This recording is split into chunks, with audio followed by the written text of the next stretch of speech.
काबे के रब की कसम, तेरे इस मसले का जवाब अहमद इब्न हंबल के पास नहीं है। और उस पड़ोसी के घर से इमाम अहमद इब्न हंबल रहमतुल्लाह अलैह के पास एक बूढ़ी औरत आती है और सुनो, आए बीड़ियों का धंधा करने वालों सुनो, आए तंबाकुओं के धंधे करने वाले सुनो, आए सूद और ब्याज के खाने वालों सुनो, आए लंबे चौड़े बैंक बैलेंस बनाने वालों सुनो, आए बैंकों की नौकरियां करने वालों सुनो।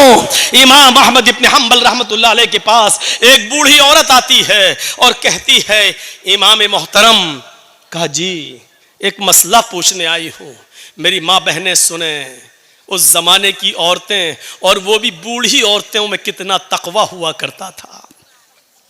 कहा इमाम साहब मैं चरखा चलाती हूँ, चरखा तो जानते हैं ना, मैं चरखा चलाती हूँ, दूसरे लोग अपना सूत दे जाते हैं धागा, मैं उसको बना के फिराती हूँ और उनसे मजदूरी लेती हूँ, कभी दिन में और कभी ओवर टाइम करती हूँ तो रात में भी चलाती हूँ। मैं चिराग जलाकर मैं चरखा चलाती हूं, जब मेरे पास तेल होता है तो मैं चिराग अपना जलाती हूं और सूत फिराती हूं। इमाम साहब उसकी मजदूरी मैं लेती हूं। कहा इसमें बुराई क्या है? कहा मैं ये नहीं पूछने आई हूं कि बुराई क्या है, मैं ये पूछने आई हूं कि कभी कभी मेरे पास चिराग जलाने के लिए तेल नहीं होता है।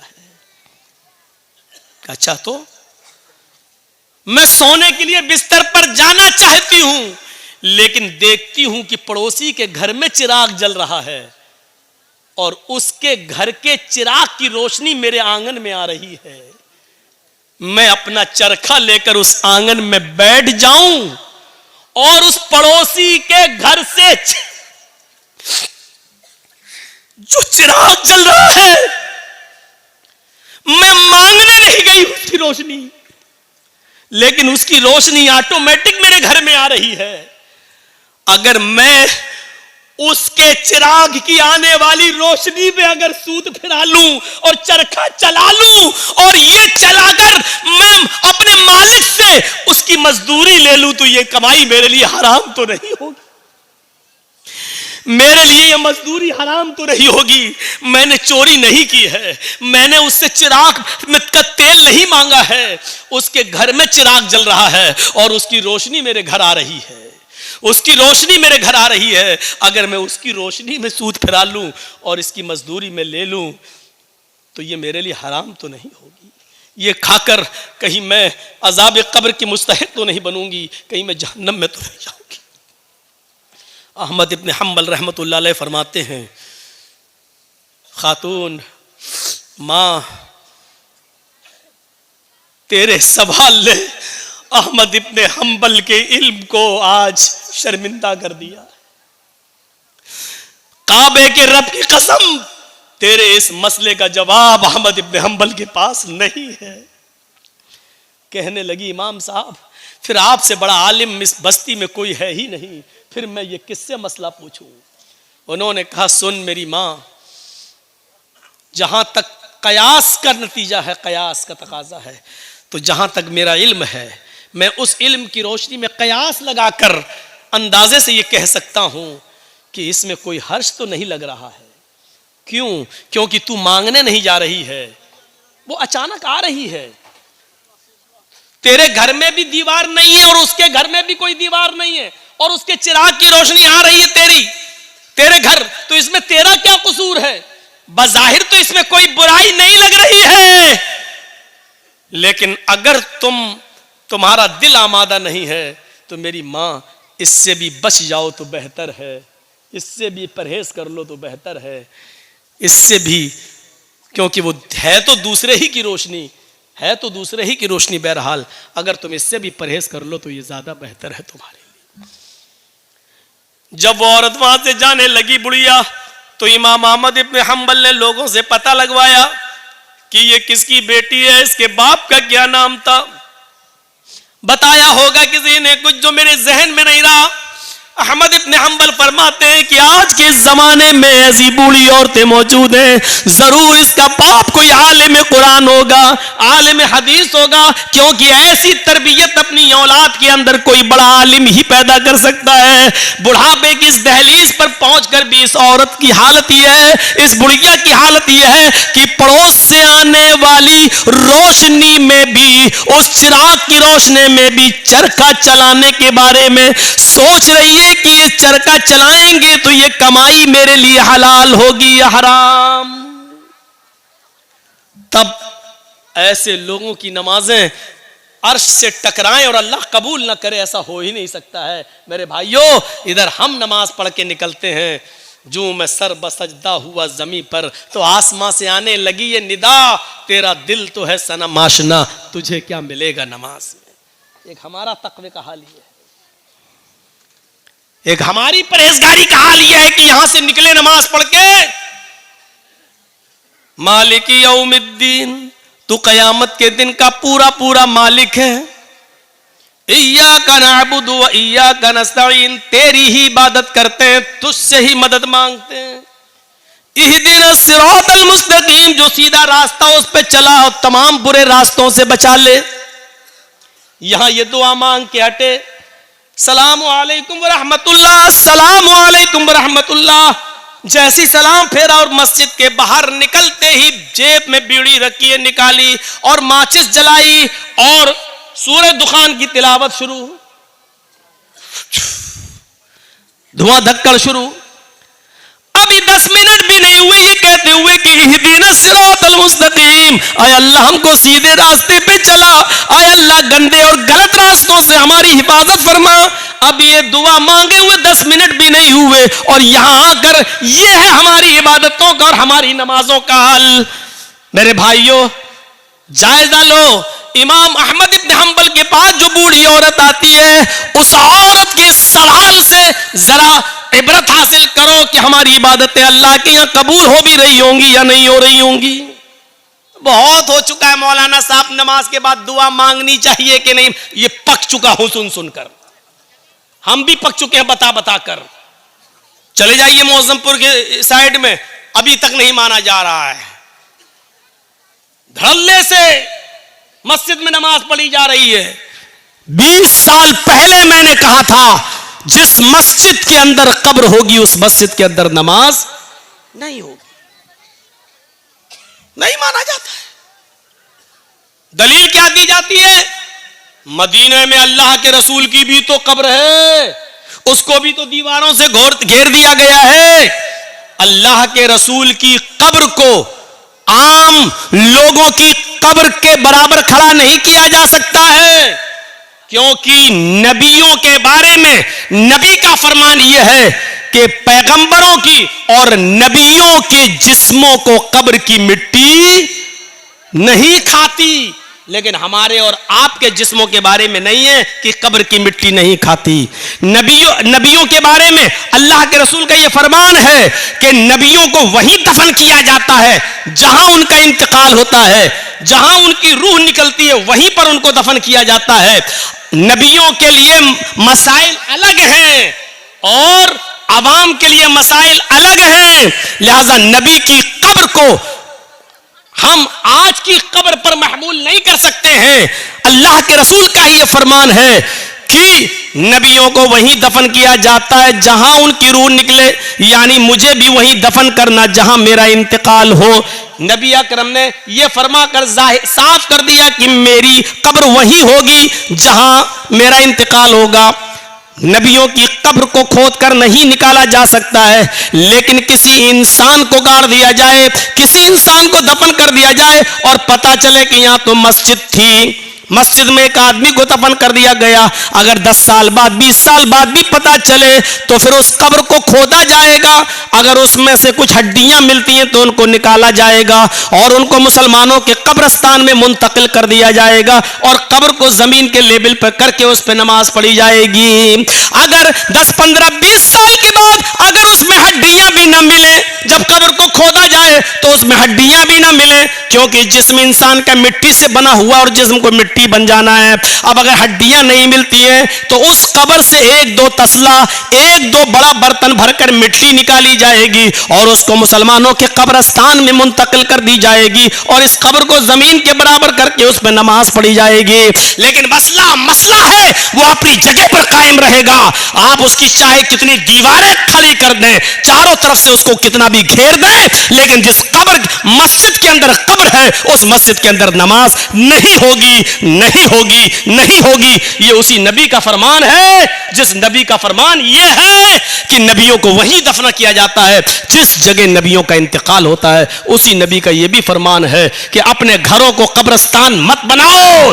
ये भी कहा उसी नबी ने, लानतुल्लाहि अलल यहूदी वन नसारा इत्तखज़ू कुबूर अंबियाहिमुल मसाजिद। अल्लाह की लानत हो यहूद और नसारा पर जिन्होंने अपने अपने नबियों की कब्रों को मस्जिद बना लिया है। मेरे भाइयों, कब्रों को मस्जिद नहीं बनाया जा सकता है, मस्जिद में कब्र नहीं बनाई जा सकती है। लिहाजा इस हदीस को अपनी जगह पर, ये मसले पुराने हो चुके हैं, अब लेटेस्ट मसाइल की तरफ आइए, नए नए मसाइल की तरफ आइए। वक्त की जरूरत है नए मसाइल की तरफ आना। तो ये मसले तो बहुत पुराने हो चुके हैं, तो हमें इन मसलों को जानने की जरूरत है। जहां इस्लाम ने एहतराम इंसानियत बताई है, वहीं इस्लाम के अंदर एहतराम मुस्लिम भी बताया गया है। अच्छा, अब ये अंदाजा लगाओ, जब अल्लाह ये कह रहा है कि पड़ोसी के बच्चों को प्यार और मोहब्बत की नजर से देखो, तो इसका मतलब क्या हुआ? अपने बच्चों से कितना प्यार करो। ये आप अंदाजा लगा सकते हैं ना। जो इस्लाम दूसरों के बच्चों से मोहब्बत करने का हुक्म दे रहा हो, तो उससे अंदाजा लगाओ कि फिर अपने बच्चों से कितनी मोहब्बत होनी चाहिए। जो इस्लाम पूरी इंसानियत के साथ अच्छा सलूक करने का हुक्म दे रहा हो, तो फिर मुसलमानों के साथ अच्छा सलूक करने का उसमें कितना हुक्म होगा। या अय्युहल्लज़ीना आमनुत्तकुल्लाह हक्का तुकातिह वला तमूतुन्ना इल्ला व अंतुम मुस्लिमून वातसिमू बिहब्लिल्लाहि जमीअन वला तफर्रकू। इसके बाद वज़कुरू निअमतल्लाहि अलैकुम इज़ कुंतुम अअदाअन फ़अल्लफ़ बैन क़ुलूबिकुम फ़अस्बहतुम बिनिअमतिही इख़वाना। याद करो, आए मुसलमानों, याद करो उस दिन को, उस दौर को याद करो। वज़कुरू निअमतल्लाहि अलैकुम इज़ कुंतुम अअदाअन, कि तुम आपस में एक दूसरे के दुश्मन थे। फ़अल्लफ़ बैन क़ुलूबिकुम, अल्लाह ने तुम्हारे दिलों में उल्फत डाल दी। फ़अस्बहतुम बिनिअमतिही इख़वाना, तो तुम अल्लाह की इस नेमत से, इस्लाम की नेमत से, कुरान की नेमत से, नबी की नेमत से तुम आपस में भाई भाई हो गए। अल्लाह ने हमें उस दौर को याद दिलाया जब हम आपस में एक दूसरे के दुश्मन थे। एक एक रोटी और एक एक बोटी के पीछे हम एक दूसरे का कत्ल कर दिया करते थे। एक गांव के एक आदमी की बकरी दूसरे के गांव के खेत में, एक आदमी के खेत में चली गई, इतनी सी बात को लेकर झगड़ा शुरू होता है दोनों कबीलों और दोनों खानदानों के बीच में। जानते हो ये लड़ाई कितने दिन तक चली? ये लड़ाई 27 साल तक चली। ये लड़ाई 27 साल तक, और 27 साल के बाद जब ये लड़ाई बंद होती है तो दोनों तरफ से मरने वालों की तादाद गिनी जाती है, तो मरने वालों की तादाद थी 40,000। एक बकरी की वजह से, वो भी सिर्फ थोड़ी सी घास खा ली थी, इतनी सी बात पर दोनों कबीलों में लड़ाई चलती है। तो कितने साल तक चली? 27 साल। और 27 साल के बाद जब बंद होती है तो दोनों तरफ से मरने वालों की गिनती कितनी हुई? 40,000। अंदाजा लगाओ कितने खतरनाक लोग थे, कितनी डेंजर कौम थी। हम लोग तो मौजमपुर लखीपुर को रोते हैं कि इधर जान की कोई कीमत ही नहीं है, कब मार दो और कब नदी में बहा दो। कितनी डेंजर कौम थी। लेकिन ये डेंजर कौम भी जानते हो कितनी हमदर्द बन गई इस कुरान की नेमत से कि एक गज़वे में, गालिबन गज़वे ज़ातिर रिक़ा के मौके पर सहाबा जंग लड़ते लड़ते जख्मी हो जाते हैं। कोई इस झाड़ी के नीचे, कोई उस झाड़ी के पास, कोई उस पहाड़ी के पास। एक सहाबी पानी लेकर घूम रहे हैं कि कोई जख्मी मिले उसको पानी पिलाऊं। उसकी नजर झाड़ी के किनारे पड़े हुए एक सहाबी के ऊपर पड़ती है जो जख्मों से चूर रहे और चीख रहे हैं, पानी पानी। ये सहाबी उसके पास पहुंचते हैं, उनको उठाते हैं, सर पकड़कर अपनी रान के ऊपर रखते हैं, उनको पानी का गिलास उनके मुंह में रखते हैं, देते हैं कि पानी पियो। जैसी पानी का गिलास उनके होठों तक जाता है, अभी वो पीते नहीं कि दूसरी झाड़ी से आवाज आती है, पानी, काश मुझे भी पानी मिल जाए, या थोड़ा सा पानी तुम मेरे लिए भी छोड़ देना। ये खुद प्यासा था, इसने पानी नहीं पिया, छोड़ दिया और कहा मेरा भाई मुझसे भी ज्यादा प्यासा है, मुझसे भी ज्यादा पानी का मुतलाशी है, लिहाजा जाओ पहले तुम उसको पानी पिला दो। यह आदमी उसके पास जाता है, उसके होठों से पानी का प्याला लगाता है कि तीसरे की आवाज आती है, थोड़ा बच जाए तो मेरे लिए भी छोड़ देना, मेरा भी हलक सूखा जा रहा है। दूसरे आदमी ने तीसरे की तरफ रेफर कर दिया, नहीं नहीं मैं रह सकता हूं, मेरा भाई मुझसे भी ज्यादा प्यासा लग रहा है, जाओ तुम पहले उसको पानी पिलाओ। ये पानी पिलाने वाला तीसरे के पास जाता है, उसको उठाता है, पानी का प्याला जमीन पर रखकर उसको सहारा देकर उठाकर अपने सीने पे लगाता है, फिर पानी का प्याला उठाकर उसके हलक में डालने की कोशिश करता है, उसके होंठ पे लगाता है, होंठ हिल नहीं रहे हैं। पानी का प्याला रखकर उसके दिल की धड़कनों को देखता है तो धड़कनें बंद हैं, सांस नाक में उंगली रखकर देखता है तो सांस बंद है, यानी तीसरा सहाबी रूह कब से उनसुरी को परवास कर चुकी है, उसका इंतकाल हो चुका है। इसने तीसरे को जमीन पर लिटाकर दूसरे के पास लौट कर आया, चलो ये तीन ही थे, अब दूसरे को ही पिला दे। जब दूसरे के पास जाता है तो क्या देखता है, वो भी मुस्कुराते हुए चेहरे के साथ लेटा हुआ है और उसकी भी सांसें बंद हो चुकी हैं। वो जल्दी से भागा कि पहले के पास चलो, क्या देखता है कि पहला भी जहां जाफरी के सुपुर्द कर चुका है, पहला भी अल्लाह को प्यारा हो चुका है, इस सहाबी की भी जान जा चुकी है। जो कौम 27 साल तक लड़ती हो, जो कौम 40,000 लोगों के मरने के बाद भी जिनकी तलवारें खून की प्यासी रहती हो, ऐसी डेंजर कौम को अल्लाह के नबी ने कैसा बनाया कि एक सहाबी दूसरे के लिए अपनी जान देने लगे, एक सहाबी दूसरे के लिए अपनी जान न्यौछावर करने लगे। एक सहाबी ने इसलिए पानी नहीं पिया कि मेरा भाई मुझसे ज्यादा प्यासा है, और दूसरे ने इसलिए नहीं पिया कि तीसरा मुझसे भी ज्यादा प्यासा है। जरा आप अंदाजा लगा सकते हैं ये कौन सा जज्बा था। एक आदमी दूसरे के लिए अपनी जान दे रहा है, इसी को कुरान कहता है, वज़कुरू निअमतल्लाहि अलैकुम इज़ कुंतुम आदान फअल्लफ़ बैन कुलूबिकुम फअस्बहतुम बिनिअमति इख़वाना।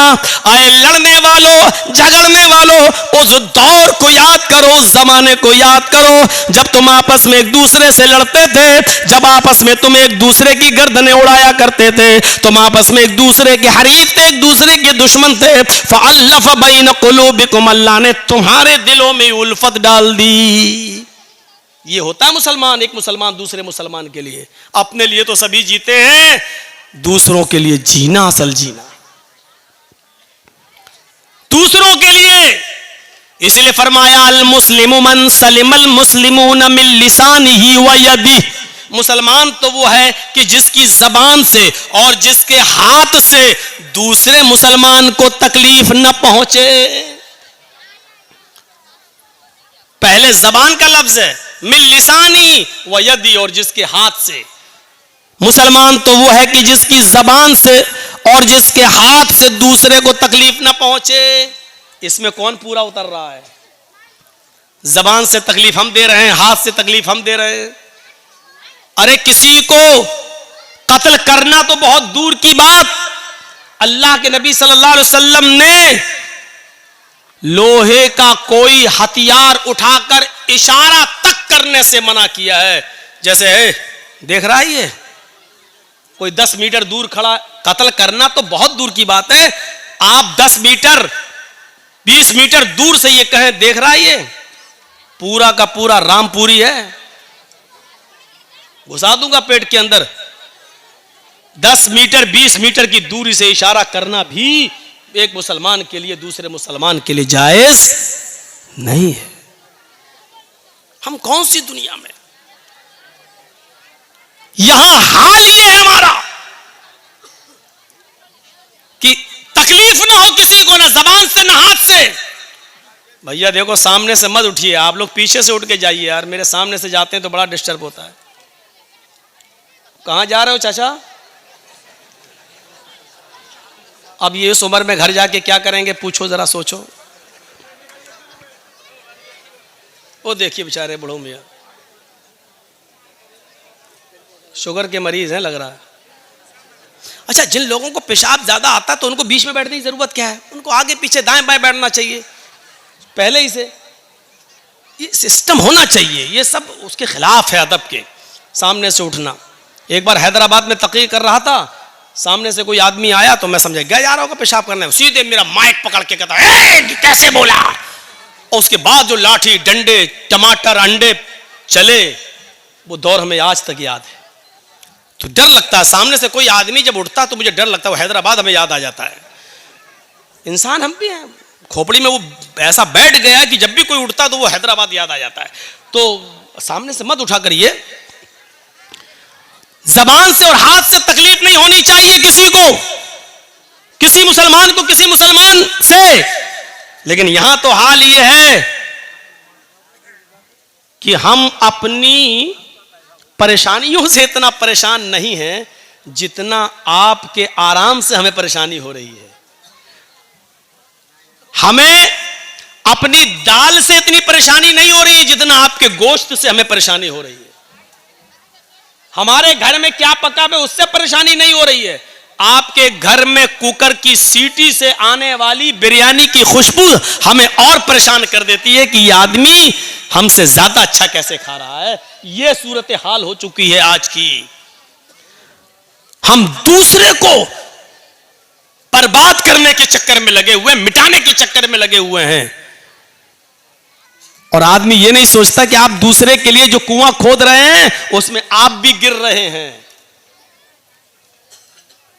जर्जीस साहब को दुश्मनी है आपसे, अब हम आपको बर्बाद करना चाहते हैं। हम आपके पीछे भाग रहे हैं, आप हमसे जान बचा के भाग रहे हैं।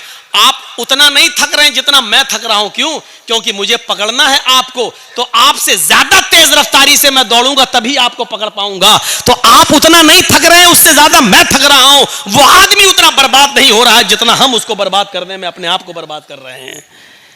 एक आदमी की जमीन का झगड़ा चला दूसरे आदमी से, दूसरे आदमी को 1 लाख की जमीन है लेकिन हमें चाहिए, हमारा पावर है। वो पुलिस में रिपोर्ट करके कोर्ट मुकदमा करके सोच रहा ले लेंगे, लेकिन जमीन 1 लाख की, लेकिन 1 लाख रुपए की जमीन लेने के लिए 3 लाख बर्बाद कर चुका अब तक कोर्ट कचहरी बर्बाद करके। उसने अपने आप को और ज्यादा बर्बाद कर लिया है, लेकिन जिद है कि हमें इसी की जमीन चाहिए। वो 3 लाख रुपए की जमीन और उससे अच्छी कंडीशन में दूसरी जगह मिल जाती है, लेकिन नहीं, हमें इसको सबक सिखाना, इसी की जमीन चाहिए। उसकी 1 लाख की जमीन को लेने के लिए 3 लाख बर्बाद कर चुका है। 3 लाख। मेरे इटावा में एक मौलवी है जो हमें बर्बाद करने के चक्कर में हमारा 5 लाख बर्बाद हुआ तो वो 20 लाख बर्बाद कर चुका है। कितने ये जो टीवी पे जो खबरें आती है ना, ममता का मौलाना और जो जहरीला मौलाना, मैं भी सोचता हूं ये टीवी वालों को देता कौन है। बाद में पता चला कि वो इटावे का मौलाना ही यूट्यूब से कटिंग कर करके निकाल के योगी मोदी के खिलाफ जो हम बोले उसको कटिंग कर करके पैसा दे के चलवाता है कि ताकि ये मौलाना के ऊपर FIR हो जाए। अगर हमें बचने के लिए मेरा 2, 4, 5 लाख खर्च हुआ तो वो बेचारा अब तक 20 लाख खर्च करके अपने आप को बर्बाद कर चुका है। और इसके बाद भी हालत ये है कि पूरे हिंदुस्तान में एक भी जगह अब उसको बुलाया नहीं जा रहा है, उसको निमंत्रण नहीं दिया जा रहा है, उसको कहीं दावत तक नहीं दी जा रही है। क्योंकि वो आदमी, जाति दुश्मनी तो एक दूसरे की माफ की जा सकती है, लेकिन जमाती दुश्मनी बहुत बुरी होती है। उसने पूरे जमात के साथ जो धोखाधड़ी की है, इसी वजह से कोई उसको दावत नहीं दे रहा है। और हम उसके खिलाफ कोई एक्शन इसलिए नहीं लेते हैं कि मरे हुए को मारना मेरी आदत नहीं है। मुझे महात्मा गांधी का वो कौल याद आता है कि किसी को मारना हो तो उसका नाम लेना छोड़ दो, उसको नाम मत लो, अपने आप मर जाता है।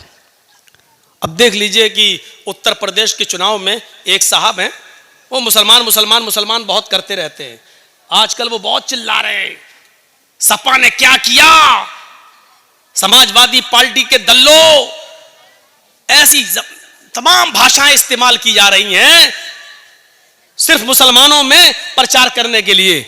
लेकिन उसके जवाब में अखिलेश ने एक बात भी नहीं कही है, ना उसका जवाब दिया जा रहा, ना उसका नाम लिया जा रहा है। इसका नतीजा यह निकला कि पूर्वांचल में चले जाओ या पश्चिम में चले जाओ, जो पहले कुछ वोट मिलने वाले भी थे, बंटने वाले थे, चुनाव से 2 दिन पहले सब ऐसे एक हुए, ऐसे इकट्ठे हुए कि उन्होंने सोचा कि नहीं, पहले अपने आप को बचाओ, इसी में भलाई है, इसी में भलाई है, पहले अपने आप को बचाओ। और ये अक्लमंदी का तकाजा है मेरे भाइयों, ये अक्लमंदी है कि हर आदमी को, हम तो बार बार कहे हैं, मेरे मोबाइल में आज तक मेरे घर यही रखा हुआ है, अभी 4-5 दिन पहले चलाया है, अभी जी हिंदुस्तान ने मेरे खिलाफ, और अभी चिल्लाया, देखिए ये लखनऊ में जो ममता बनर्जी आई हैं, ये मौलाना जर्जीस की प्लानिंग का एक हिस्सा है। अब बताइए, ये जी हिंदुस्तान ने चलाई है, मेरे पास रखी हुई है वो रिकॉर्डिंग। मैं जब टीवी में आ रहा था मैंने वो बना लिया, उसकी वीडियो बना ली, 2 मिनट की मैंने वीडियो बना ली कि देखिए ये उसी प्लानिंग का हिस्सा है। मौलवी जर्जीस जो बंगाल में बोला, ममता बनर्जी वही लखनऊ में बोल रही हैं, इनकी दोनों की भाषा एक है, ये सब मुसलमानों को एक करने के लिए आए हैं। जर्जीस ने बंगाल में मुसलमानों को एक किया, ममता बनर्जी यहां उत्तर प्रदेश में मुसलमानों को एक करने आई। यानी इस तरीके से ये बोला जा रहा है, इस तरीके से। लेकिन अक्लमंदी का तकाजा है। मैंने शायद कहीं मिसाल दी थी मेरे भाइयों की, जंगल में शेर और भेड़िया और लोमड़ी, इन तीनों ने शिकार के लिए तीनों निकले। जंगल में शेर, भेड़िया और लोमड़ी, जानते होंगे लोमड़ी, फॉक्स, ये तीनों जानवर शिकार के लिए निकले। शेर ने हिरन मारा, भेड़िए ने बकरी का शिकार किया और लोमड़ी ने खरगोश मारा। अब शेर ने कहा भेड़िए से, चलो 3 जानवर मरे पड़े हैं, ये हिरन, ये बकरी, ये खरगोश, चलो बताओ किसको कौन सा जानवर खाना है, तुम फैसला करो, मैंने तुम्हें जज बना दिया है। भेड़िया कहता बहुत आसान। का क्या है? का हिरन बड़ा है, आप खा लो। बकरी को मैंने मारा, मैं खा लेता हूं। लोमड़ी ने खरगोश मारा है, लोमड़ी को खरगोश दे देते हैं। अब शेर तो जालिम था। जो लोग मेरी तकरीर में समझ जाएं कि जालिम शेर कौन है, समझ लो पूरी तकरीर समझ गए। शेर तो जालिम था,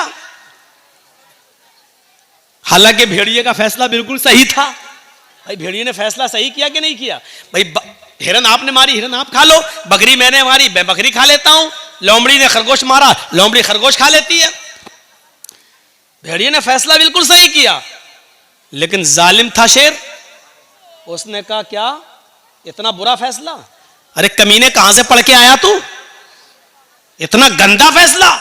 उठा और इसने एक पंजा मारा भेड़िए के, उसकी गर्दन अलग अलग। कमीना इतना बुरा फैसला, फैसला करना भी नहीं जानता, मेरे सामने उसकी जुर्रत देखो, इतना घटिया फैसला। लोमड़ी से कहा ए तू फैसला कर। लोमड़ी मुस्कुराने लगी, बिल्कुल साहब, जंगल के राजा, ये भेड़िए को अकल ही नहीं थी, पागल था, बिल्कुल गलत फैसला किया इसने। कहा अच्छा तुम फैसला करो।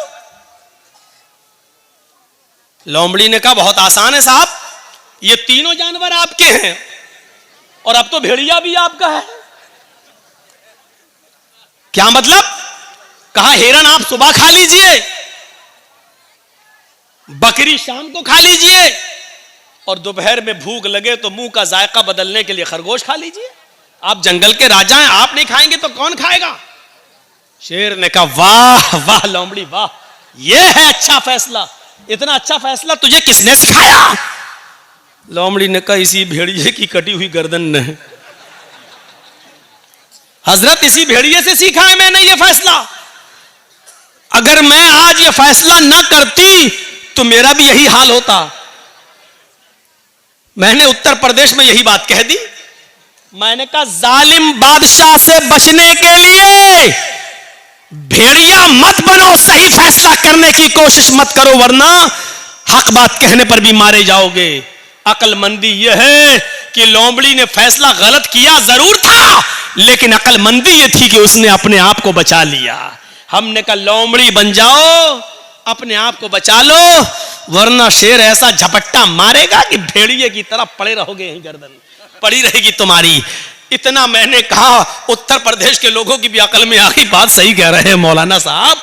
इस वक्त ज्यादा मुसलमान हक हक मत चिल्लाओ, ज्यादा चिल्लाएंगे तो ना हमें हक मिलेगा, ना यही आएगा, ना हम जिसको देना चाह रहे हैं वो आएगा, और दूसरा आएगा वो कहेगा ठोको बुलडोजर, यही करता रहेगा। इसलिए बेहतर यह है कि लोमड़ी की तरह अक्लमंदी से काम ले लो। तो मेरे भाइयों, ये अक्लमंदी और दानिशमंदी है। कभी कभी अक्लमंदी और दानिशमंदी से भी काम लिया जाता है। अल्लाह के रसूल के पास एक सहाबी आए, कहा अल्लाह के नबी, मेरे अंदर 4 बुराइयां पाई जाती हैं। मैं शराब भी पीता हूं, मैं जिना भी करता हूं, मैं चोरी भी करता हूं, और मैं झूठ भी बोलता हूं। बताओ इन चारों में से एक छोड़ सकता हूं, क्या छोड़ूं? जबकि बुराइयां तो चारों हैं, हराम तो चारों हैं। अल्लाह के नबी से कहता है 4 नहीं, 1 छोड़ सकता हूं, बताओ क्या? अल्लाह के नबी ने कहा अच्छा काम कर, झूठ छोड़ दे। कहा अल्लाह के नबी, मैं तो बड़ा अक्लमंद समझता था, आप झूठ छोड़ने को कह रहे हैं? कहा नहीं नहीं, झूठ छोड़ दे। अब वो शराब पीने के लिए गया तो सोचने लगा अल्लाह अगर शराब पीऊंगा, अल्लाह के नबी ने कल पूछ लिया कि शराब पीती कि नहीं पीती, और मैंने कह दिया हाँ पी थी, तब तो मेरी कोड़े मारे जाएंगे, क्योंकि हम खुद कबूल कर रहे हैं। और अगर कह दिया कि नहीं तो ये झूठ होगा, और मैंने वादा किया कि झूठ नहीं बोलूंगा, शराब छोड़ दी। अब जिना करने गया तो कहने लगा अल्लाह के रसूल ने अगर पूछ लिया कल जिना किया था कि नहीं, और मैंने कह दिया हाँ किया था, तब तो पत्थरों से मार मार के हमें खत्म कर दिया जाएगा। और अगर कह दिया नहीं तो झूठ होगा, और मैंने अल्लाह की कसम खा के वादा किया कि झूठ नहीं बोलूंगा, चलो जिना भी नहीं करता हूं। अब चोरी करने गया, कहने लगा कि अल्लाह के रसूल ने पूछ लिया कल सुबह चोरी की थी कि नहीं, मैंने कह दिया हाँ तो हाथ काटा जाएगा, और अगर कह दिया नहीं तो झूठ होगा, नहीं मैं चोरी भी नहीं करूंगा। सुबह होकर अल्लाह के नबी के पास आया, कहता कि मैं तो समझता था कि आपने बड़ा वैसा फैसला, आपने तो बड़ी अक्लमंदी से कहा झूठ छोड़ दो, मान गया आप बड़े अक्लमंद हैं। आपने कहा क्यों, क्या हुआ? कि 4 बुराइयां छूट गई। अल्लाह के नबी ने फरमाया मैं जानता था कि झूठ तमाम बुराइयों की जड़ है। तो हिकमत से भी काम लो। अगर किसी आदमी से सारी बुराइयां नहीं छूट रही हैं तो उसको कहो कि ये छोड़ दो यार, ये छोड़ दो। हिकमत भी जरूरी है, हिकमत भी। अल्लाह के रसूल ने दूरअंदेशी से काम लिया, अक्लमंदी से काम लिया। हमें भी हर वक्त अक्लमंदी से काम लेने की जरूरत है, अक्लमंदी से काम लेने की जरूरत है। आज हमारी यही सूरत हाल हो चुकी है मेरे भाइयों कि हम अपनी परेशानियों से इतना परेशान नहीं है जितना हम दूसरे के सुख से परेशान हैं। हमारी हालत यह हो चुकी है। कुत्ता देखा है? कुत्ता देखा क्या मौलाना साहब? हमारा तो उठना बैठना ही उन्हीं में है। कुत्ते ने देखा एक छुरी पड़ी हुई है और उस छुरी पे खून लगा हुआ है बकरी का ताजा ताजा, और छुरी ऐसे जमीन पर खड़ी है। अब कुत्ते को तो चाटने की आदत होती है, उसने कहा इस पे बकरी का खून लगा है, खून को चाटने के लिए उसने अपनी जबान चलाई।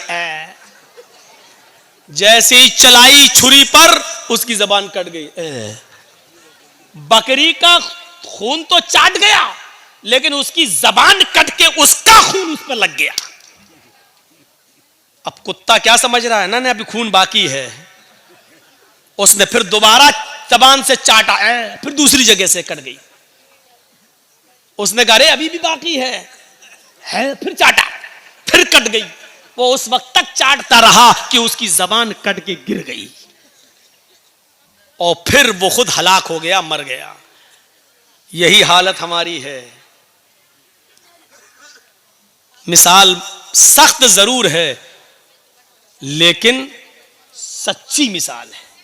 हम दूसरे को बर्बाद करने के लिए यही अपने आप को बर्बाद कर लेते हैं। जैसे कुत्ता बकरी के खून को चाटने के लिए अपना ही खून चाटते चाटते अपनी जबान काट बैठा, यही हाल हमारा है। आज जुमे के खुतबे में मैंने सुनाया था ना कि वो 2 सहाबी थे, जिन लोगों ने ना सुना हो सुनो, जिनके कपड़े की दुकानें पास पास थीं।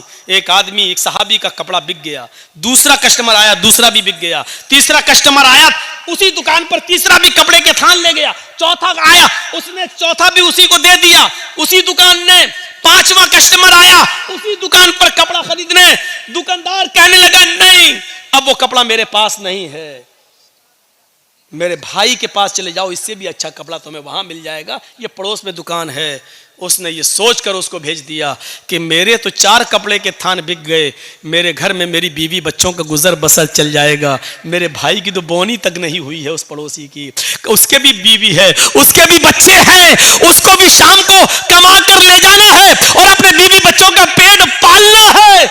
उसने ये सोचकर अब हमारे पास कपड़ा नहीं है कह दिया ताकि मेरे भाई की भी कुछ बोनी हो जाए, उसको भी इतना कपड़ा उसका भी बिक जाए कि उसके घर में चूल्हा जल जाए। मेरे भाइयों, उसने मना कर दिया कि मेरे पास कपड़ा खत्म हो गया, जाओ मेरे भाई की दुकान के पास चले जाओ। मेरे भाइयों, ईमानदारी के साथ बताना, कंपटीशन के इस दौर में हमारी इधर चाय की दुकान, बगल में इधर चाय की दुकान, हम दूसरे की दुकान पर आने वाले कस्टमर को भी अपनी आवाज देकर बुला लेते हैं। हम ये ई रिक्शा चला रहे हैं, उधर दूसरा हमारा भाई भी चला रहा है, उसके पास आने वाली सवारी को भी हम खींच लेते हैं। कितना? 20 रुपया? नहीं, आओ हम 15 लेंगे, आओ बैठ जाओ। हम उसके भी मुंह से रोटी का लुकमा छीन रहे हैं। हमारे घरों में बरकत हो तो कहां से हो, हमारे बच्चों को बीमारियां न लगे तो कैसे न लगे, हमारे माँ बाप को बीमारियां और कैंसर जैसी बीमारियों में मुलव्वस न हो तो क्यों न हो, क्योंकि हमने रोजी रोटी के सारे नाजायज तरीके इस्तेमाल कर रखे हैं। हम तो अपने भाई की खुशी देखना ही नहीं चाहते हैं, हम अपने दुकान के होते हुए दूसरे की दुकान पे कस्टमर आता हुआ देखना ही गवारा नहीं कर सकते हैं। मेरे भाइयों, इस्लाम की तालीम ये तो नहीं थी, इस्लाम की तालीम ये तो नहीं थी। अगर ये सब जानते हैं कि कब्र में जाना है, लेकिन एहसास हो जाए कि कब्र की तारीकी क्या है, कब्र के अंदर खुदा हुआ गड्ढा, उसमें रखी हुई लाश, उसके ऊपर रखे हुए लकड़ी के तख्ते और फिर ऊपर से मिट्टी। मेरे भाइयों, इतनी तारीक रात, सूरज की रोशनी का अंधेरा, लकड़ी के तख्तों का अंधेरा, कब्र की मिट्टी का अंधेरा, इस अंधेरे में हमें और आपको सबको जाना है। बहुत आसान है कह देना मरेंगे तब देखा जाएगा, बहुत आसान है ये कह देना कि मरेंगे तब देखा जाएगा। कहते हैं कब्र का हाल मुर्दे से पूछो। मेरे भाइयों, ये एहसास हो जाए कि एक दिन हमें अल्लाह के दरबार में जवाब देना है। जन्नत भी है, जहन्नम भी, हमें जहन्नम से अपने आप को बचाना है। अगर ये एहसास हो जाए कि अज़ाब जहन्नम बड़ा सख्त है तो कोई आदमी फिर उस अज़ाब से बचने की फिक्र क्यों नहीं करेगा। हमें एहसास नहीं है उस बादशाह ने कितनी अच्छी तरीके से समझा दिया है। मेरे भाइयों, इतनी सब चीजें मानने के बाद, इतनी सब चीजें जानने के बाद, अब आइए मैं अब शुरू वाली अपनी बात पर आता हूं कि उस औरत ने, जो आदमी इतना सब कुछ कर ले तो फिर हराम बच्चा पैदा होगा? नहीं हो सकता। कितना ख्याल रखा गया है। लेकिन वो औरत थी और सहाबी आती और आकर कहती है कि अल्लाह के नबी, मेरे पेट में हमल है, बच्चा है, अय अल्लाह के रसूल सल्लल्लाहु अलैहि वसल्लम, मुझे सजा दे दीजिए क्योंकि मुझसे जिना का सुदूर हुआ है। आपने कहा ले जाओ, पत्थरों से मार मार कर खत्म कर दो। लेकिन कहने लगी मेरे पेट में बच्चा है। तो कहा कि जाओ, जब बच्चा पैदा हो जाए तब आना। जब बच्चा पैदा हो गया तब आई। कहा अब इसको मार दो, खत्म कर दो। बच्चा रोने लगा। माँ अपने बच्चे को जब दूध पिलाने लगी तो अल्लाह की नबी ने कहा, खातून अभी तुझे मारा नहीं जाएगा, अभी कत्ल नहीं किया जाएगा। ये बच्चा जो नाजायज बच्चा है, जो जिना की पैदावार है, अभी तेरे दूध की जरूरत है इस बच्चे को, अभी तुझे नहीं मारा जाएगा। इतनी तमाम बंदिशों के बावजूद वो औरत कबूल करती है कि ये नाजायज बच्चा है। सोचिए मेरे भाइयों, हराम औलाद है, लेकिन उस हराम बच्चे को भी अल्लाह के रसूल पेट में मारने की इजाजत नहीं दे रहे, खत्म करने की इजाजत नहीं दे रहे हैं। बच्चे के मां से कहा जा रहा है जब ये बच्चा तेरा दूध छोड़ दे तब तू आना। उसने दूध भी जल्दी छुड़वा दिया। आमतौर पर बच्चे 2 साल दूध पीते हैं, उसने 1 साल, 1.25 साल में, 1.5 साल में दूध छुड़ा दिया। फिर लेकर आई और कहने लगी अब बच्चा रोटी खाने लगा है। अल्लाह के नबी ने फरमाया, आया अल्लाह की बंदी, अब मेरे पास कोई बहाना नहीं है कि मैं तुझे छोड़ सकूं। आए सहाबा, जाओ और इसको ले जाकर सीने के बराबर गाड़ कर इस औरत को पत्थरों से मार मार के खत्म कर दो। पूरे वाक़े को बताने का मकसद ये है कि ये इंसानियत थी जनाब मोहम्मद रसूलुल्लाह सल्लल्लाहु अलैहि वसल्लम की, कि हराम का और नाजायज बच्चा भी गिराने की इजाजत नहीं दे रहे हैं। ये इंसानियत है, इंसानियत। और इंसानियत का सबसे बड़ा सबक इस्लाम पेश करता है। हर हाल में मसाइल को जानने की कोशिश करो। सोचो तो सही, गौर तो करो मेरे भाइयों। यहां आदि इब्ने उमैर है, जंग बदर में गिरफ्तार करके लाए जाते हैं। आदि इब्ने उमैर है, गिरफ्तार करके लाए जाते हैं, पकड़ के लाए जाते हैं, पैरों में बेड़ियां डाल दी जाती हैं।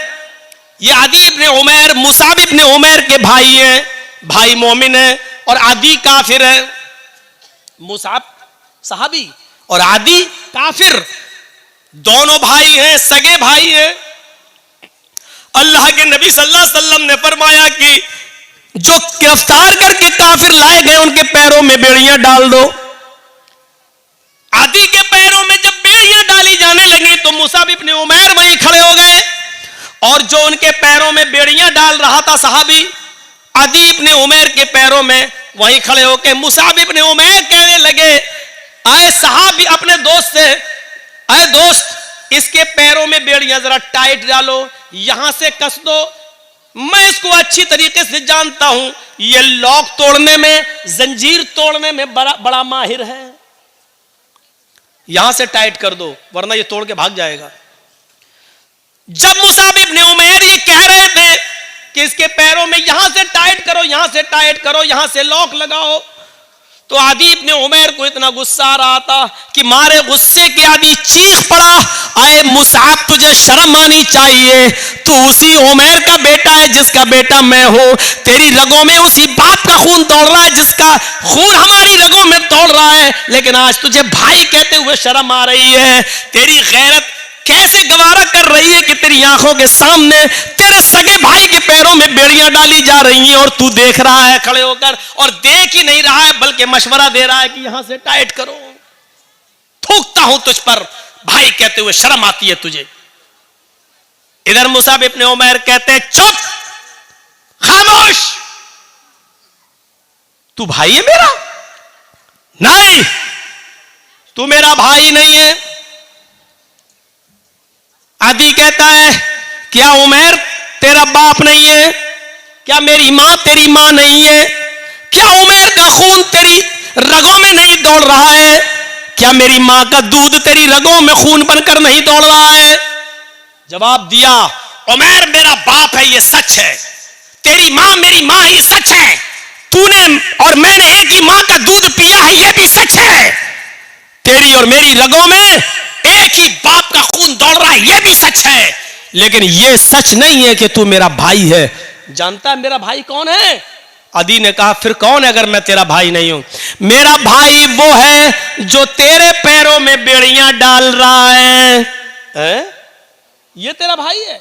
हाँ, इसलिए कि मेरे भाई ने कलमा पढ़ा है, अशहदु अल्ला इलाहा इल्लल्लाह व अशहदु अन्ना मुहम्मदन अब्दु व रसूलुहु। बुखारी शरीफ की हदीस के इस वाक़े से हमें यह पता चलता है मेरे भाइयों कि इस्लाम लाने के बाद, ईमान कलमा पढ़ने के बाद, ला इलाहा इल्लल्लाह मुहम्मदुर रसूलुल्लाह का इकरार करने के बाद, इस्लामी रिश्ते से कलमे की बुनियाद पर अपने साथी की जो इज्जत होती है वो फिर सगा भाई भी वो दर्जा नहीं रखता है। क्या जवाब दिया? खूनी रिश्ते को कुर्बान कर दूंगा, लेकिन कलमे की बुनियाद पर ये मेरा भाई है, इस रिश्ते को मैं कुर्बान नहीं करूंगा। आए आदि, तू मेरा भाई नहीं, मेरा भाई वो है जो मेरे पैरों में बेड़ियां डाल रहा है, इसलिए कि इसने कलमा पढ़ा है, अशहदु अल्ला इलाहा इल्लल्लाह व अशहदु अन्ना मुहम्मदन अब्दु व रसूल। इस कलमे की बुनियाद पर ये मेरा भाई है, तू भाई नहीं है। ये होता है इस्लामी रिश्ता, और इस्लामी रिश्ता इतना अहम होता है कि उसके लिए खूनी रिश्ते को कुर्बान कर दिया जाता है। अरे कम से कम उतना ही करो जो अपने लिए पसंद करो, वो अपने भाई के लिए पसंद, अपने मुसलमान भाई के लिए पसंद कर लो। यही काफी, इतना ही करो आज के जमाने में। सईद इब्ने जुबैर को हज्जाज इब्ने यूसुफ की पुलिस ढूंढ रही थी। सईद इब्ने जुबैर को हज्जाज इब्ने यूसुफ की पुलिस ढूंढ रही थी। हुक्म था उसको पकड़कर जिंदा मेरे पास लाओ, उसको कत्ल किया जाएगा। सईद इब्ने जुबैर बड़े नेक आदमी थे, लेकिन हज्जाज इब्ने यूसुफ ने बड़े नेक लोगों को ही कत्ल किया है। एक एक करके न जाने कितने सहाबा को उसने कत्ल किया है। हज्जाज इब्ने यूसुफ ने सईद इब्ने जुबैर को पुलिस ढूंढ रही थी, पुलिस तलाश कर रही थी, लेकिन सईद इब्ने जुबैर किसी के हाथ नहीं लग रहे थे। रात को वो बहुत सी दूरी तय करके हज्जाज इब्ने यूसुफ की सल्तनत से निकलना चाह रहे थे, उसके मुल्क से बाहर भागने की कोशिश कर रहे थे ताकि मेरी जान बच जाए। लेकिन रात का वक्त था, अंधेरे में फायदा उठाकर वो जाया करते थे, और जब सुबह होती थी तो कहीं पनाह ले लिया करते थे ताकि हज्जाज इब्ने यूसुफ की पुलिस हमको न पकड़ ले। एक दिन रात को इशा की नमाज के बाद किसी मुसलमान के घर वो खाना खाने के लिए रुके थे, और मुसलमानों ही में से किसी ने जासूसी कर दी। हज्जाज इब्ने यूसुफ की पुलिस को बता दिया कि सईद इब्ने जुबैर फला आदमी के घर रुके हुए हैं, और रात का हिस्सा गुजरने के बाद वो इस घर से निकलेंगे और वो फिर भागेंगे। हज्जाज इब्ने यूसुफ की पुलिस आती है और इशा की नमाज के बाद उस घर पे छापा मारती है। सईद इब्ने जुबैर पकड़ लिए जाते हैं। अब बताता हूं, जासूसी किसने की? अपनों ने। अपने ही जासूसी करते हैं।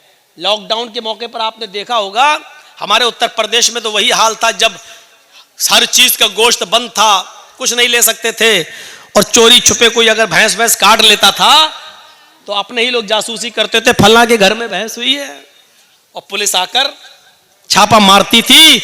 जितने की भैंस नहीं उससे ज्यादा जुर्माना वसूल करती थी। अपने ही जासूसी करते हैं। इनाम का लालच होगा, इतना मिलेगा। सईद इब्ने जुबैर पकड़ लिए जाते हैं, और सईद इब्ने जुबैर को हज्जाज इब्ने यूसुफ के पास लाया जा रहा है। लेकिन जहां पकड़े गए वहां से हज्जाज इब्ने यूसुफ इतना दूर है कि वहां तक जाने में 1 हफ्ता लग जाएगा। घोड़े पर, ऊंट पर बैठकर सफर किया जाए तो 1 हफ्ता लग जाएगा। कितना? 1 हफ्ता। लेकिन चल रहे हैं। नमाज का वक्त होता, वो नमाज पढ़ते। सफर में रोजा माफ है, लेकिन सईद इब्ने जुबैर सफर में भी रोजा रख रहे हैं, क्योंकि उनको मालूम हो चुका है कि अब मेरी मौत का वक्त करीब है। हज्जाज के सामने मैं लाया जाऊंगा और मुझे कत्ल कर दिया जाएगा। लिहाजा वो दिन में रोजा रखना शुरू कर दिए। जहां पुलिस वाले आराम करने के लिए रुकते, वो वहीं नमाज पढ़ना शुरू कर देते और नफली इबादत करना शुरू कर देते। सईद इब्ने जुबैर की इबादत पुलिस वालों को बड़ी पसंद आई, उनका अखलाक बहुत पसंद आया। हज्जाज किन दोनों पुलिस वालों ने 3 दिन के बाद कहा, देखो सईद इब्ने जुबैर बड़ा नेक आदमी है, अगर इसको हम हज्जाज के पास ले जाएं तो हज्जाज इसको कत्ल कर देगा। बेचारा बच्चों वाला आदमी है, बीवी बच्चे इसके महरूम हो जाएंगे, और हज्जाज को क्या मालूम कि हमने इसको पकड़ा है। ऐसा करो, इस बेचारे को छोड़ देते हैं, ये नेक आदमी है, अच्छा आदमी है। हज्जाज तो जालिम है, वो इसको कत्ल कर देगा। इन दोनों पुलिस वालों ने आपस में सलाह और मशवरा किया कि इस नेक आदमी के कत्ल की जिम्मेदारी हम अपने ऊपर न लें, छोड़ देते हैं इसको। ये दोनों पुलिस वाले सईद के पास आए, कहने लगे, सईद इब्ने जुबैर, आए सईद इब्ने जुबैर, तुम्हारी इबादत ने, तुम्हारे अखलाक ने मेरा दिल मोह लिया है। हम नहीं चाहते कि तुम्हें हज्जाज के पास लेकर चले, मेरा दिल चाहता है कि तुम्हें हम छोड़ दें। आए हज्जाज, ये रात का वक्त है, अंधेरे का फायदा उठाओ और तुम निकल जाओ। हज्जाज को तो मालूम नहीं है कि मैंने तुम्हें गिरफ्तार कर लिया है। हम उसके पास जाएंगे और कह देंगे कि हमें सईद इब्ने जुबैर मिले ही नहीं। सईद इब्ने जुबैर ने कहा, तुम्हारी बड़ी मेहरबानी, मैं कसीरुल अयाल हूं, मेरे बच्चे ज्यादा हैं, मेरी बीवी है, बच्चों का बोझ है मेरे ऊपर, अगर तुम मुझे छोड़ रहे हो तो ये तुम्हारा रहमो करम है मेरे ऊपर। अच्छा है, छोड़ दीजिए भाई, मैं आपका ये एहसान कभी भूलूंगा नहीं। उन्होंने कहा, एहसान की क्या बात है, आप मुजरिम नहीं है, हज्जाज आपका दुश्मन है, वो आपको कत्ल करना चाहता है। जाओ, आए सईद, मैंने तुम्हें छोड़ दिया है, जाओ चुपके से, जाओ निकल जाओ। सईद इब्न जुबैर बड़े खुश होते हैं कि मुझे हज्जाज के पुलिस वालों ने छोड़ दिया, लेकिन उनकी खुशी ज्यादा देर तक न रही। वो थोड़ी दूर तक आगे गए होंगे, जैसे यहां से मौजमपुर बस आपका स्टैंड 1 किलोमीटर तकरीबन गए होंगे, मुश्किल से 1 किलोमीटर गए होंगे। और जाने के बाद वहां कुछ सोचने लगते हैं और सोचकर फिर वहां से वापस आते हैं। 1 किलोमीटर गए, लेकिन कुछ उनके दिमाग में आया और वहां से सोचकर वो फिर लौटे आए। और लौट कर आने के बाद उन दोनों पुलिस वालों के पास आ गए और कहने लगे, आए हज्जाज इब्न यूसुफ के पुलिस वालों, मुझे हज्जाज के पास ले चलो, मैं भाग कर छिप कर भागना नहीं चाहता, मुझे हज्जाज के पास ले चलो। पुलिस वालों ने कहा, तुम्हारा दिमाग खराब है सईद, हज्जाज तुम्हारी जान का दुश्मन है, तुम्हें कत्ल कर देगा। कहा, वो मैं जानता हूं कि वो मुझे कत्ल करेगा। फिर का इसके बावजूद मैं उसके सामने जाना चाहता हूं। पुलिस वाले कहते, हज्जाज आए सईद, बेवकूफी मत करो, मैंने तुम्हें छोड़ दिया, फिर तुम क्यों आए?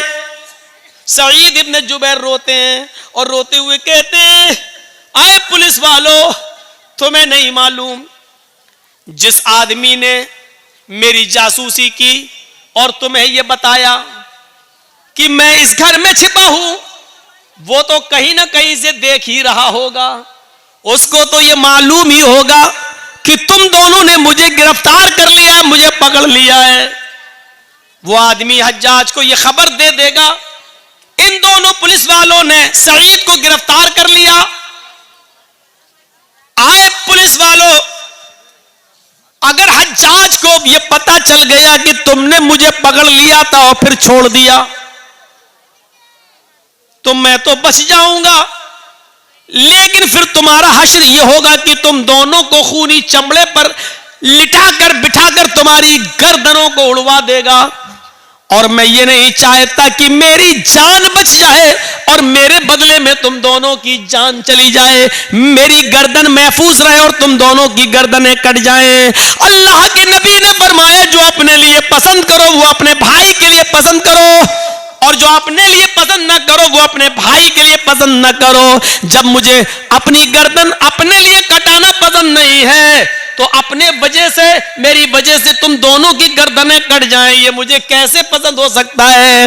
अगर मेरे बीवी बच्चे हैं तो आपके भी तो बीवी बच्चे हैं, फिर मेरे बीवी बच्चों में मैं खुश रहूं और तुम दोनों की जान जाए और तुम दोनों की बीवी बच्चे एक दूसरे के ऊपर बोझ बन जाएं, ये इस्लाम ने नहीं सिखाया, ये हमारे नबी ने नहीं सिखाया।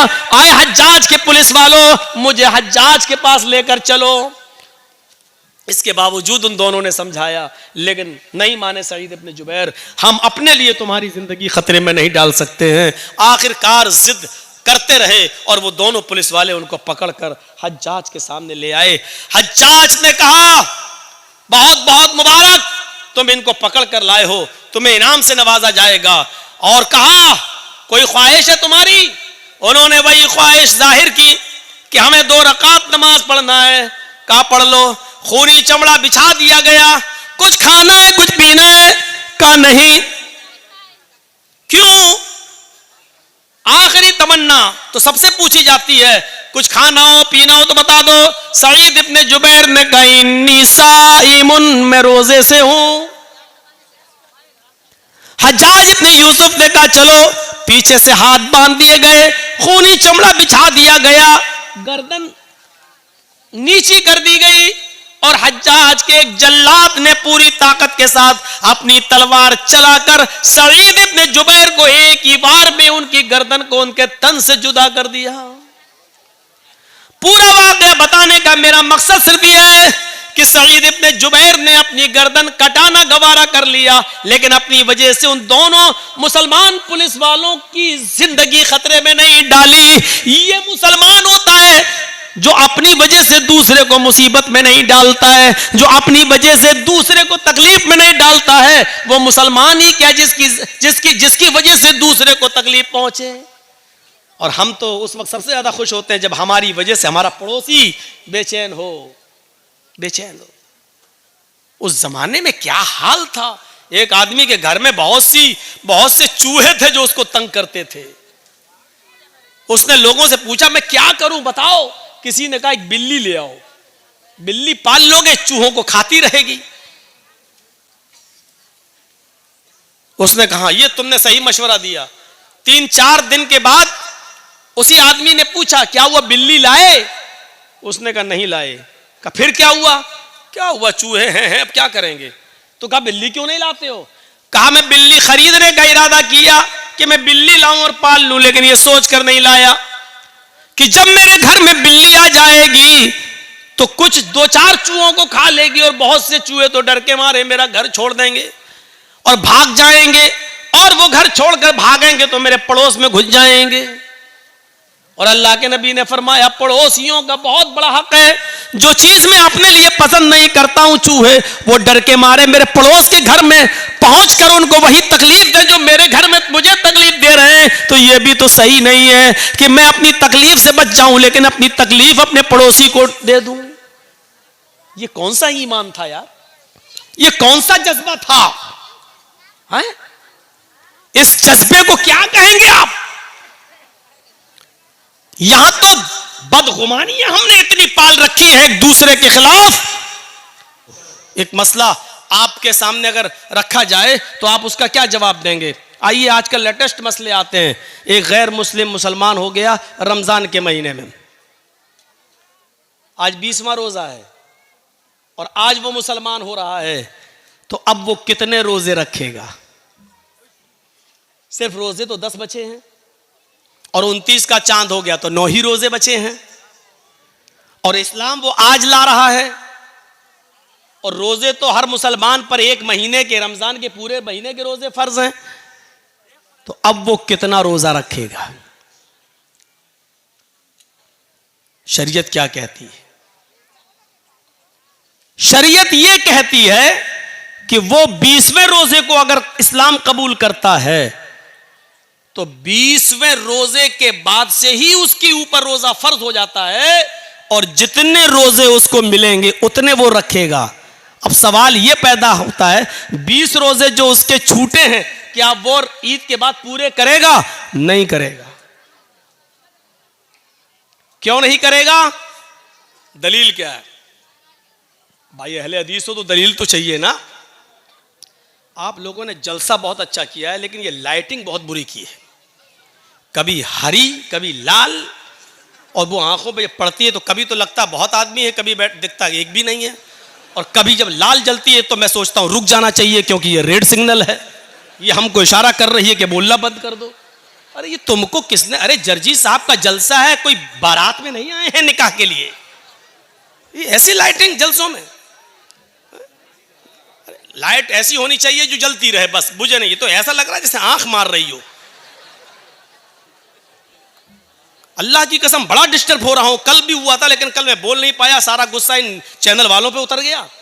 आज ये लाइट वाले पे लग रहा है सारा गुस्सा उतार दो। कभी लगता है एकदम कहां चलेगी पब्लिक, कभी लगता है यो देखो वहां तक बैठी हुई है। हमारी भी तो आंखें हैं, कोई हम बहुत बड़े बाबा तो है नहीं कि यहां बैठे बैठे हम कलकत्ता तक तो देख लें। इतनी मशीन तो है नहीं मेरी आंखों में। तो मेरे भाइयों अब वो 20 रोजे के बाद जितने मिलेंगे वो रखेगा, पहले के नहीं। क्यों? क्योंकि पहले उस पर रोजे फर्ज थे ही नहीं।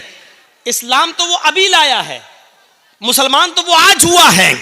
आज से पहले उस पर रोजे फर्ज थे ही नहीं, फर्ज आज हुए हैं तो जितने मिलेंगे उतने रोजे रखेगा। एक और मसला याद रखिएगा, एक गैर मुस्लिम अभी मुसलमान हुआ है 20वें रोजे को और टाइम है 5 बजे का, शाम को 5 बज रहा है और अभी इस्लाम लाया।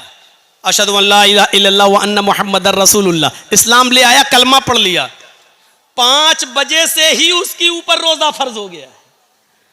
सुन लीजिए,